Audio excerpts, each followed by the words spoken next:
শোনে না, একটা কথা শোনে না, বাজে ছেলে একদম। ওকে পাখা চালিয়ে দিতে হবে, ও ঘুমাবে, আর বদমাশি করে আবার পালিয়ে যাবে। হ্যাঁ, মেয়ের একদম ইয়ে করে দেবো, পিঠ ভেঙে দেবো তোমাকে। তুমি একটা কথা শোনো না, না শোবে না, তোমাকে শুতে দেওয়া হবে না তোমাকে। কি ব্যাপার তোমার?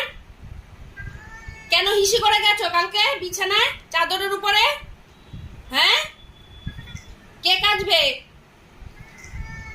কে কাচবে? আমি তো কাচবো না, আমি কাচবো না চাদর। তুমি কাছে দাও, যাও। হ্যাঁ, বাথরুমে গিয়ে কাচো, চাদর কাচো। হ্যাঁ, তোমার সব বুদ্ধি আছে, এই বুদ্ধিটা নেই। বাজে ছেলে একদম। সেই থেকে আমাকে বলে যাচ্ছে ঘরে ঢোকাও, আমি পাখার তলায় শোবো, পাখা চালাও, পাখা চালাও। হ্যাঁ, তোমার একদম বুদ্ধি, তোমার কি বুদ্ধি তোমার?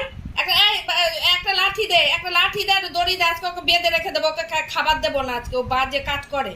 হ্যাঁ, তুমি কেন চাদরে হিসু করে গেছো? চাদরটা যে এখন আমাকে ধুতে হবে।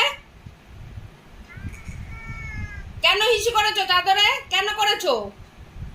আর করবে? আর করবে?